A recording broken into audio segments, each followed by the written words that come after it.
Panama పత్రాల కుంభకోణంలో పాకిస్తాన్ ప్రధాని నవాజ్ షరీఫ్కు గట్టి ఎదురుదెబ్బ తగిలింది.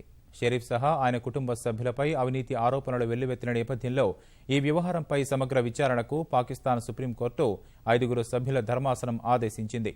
ఈ మేరకు పాకిస్తాన్ తెహ్రీక్ ఈ ఇన్సాఫ్ చీఫ్ ఇమ్రాన్ ఖాన్ సహా ఇతరులు వేసిన పిటిషన్లను విచారించిన పాక్ సుప్రీంకోర్టు ఈ ఆదేశాలు జారీ చేసింది.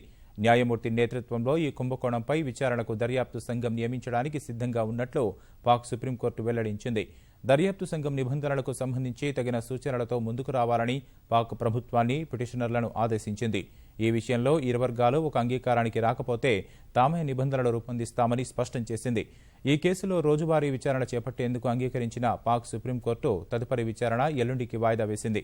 ఇస్లామాబాద్లో ఇమ్రాన్ ఖాన్ నేతృత్వంలోని పీటీఐ బుధవారం చేపట్టనున్న ఆందోళనపై నిషేధం విధించడానికి న్యాయస్థానం ఒప్పుకోలేదు. అయితే ఈ విషయంలో పాక్ ప్రభుత్వం ప్రతిపక్షాలు సంయమనం పాటించాలని సూచించింది.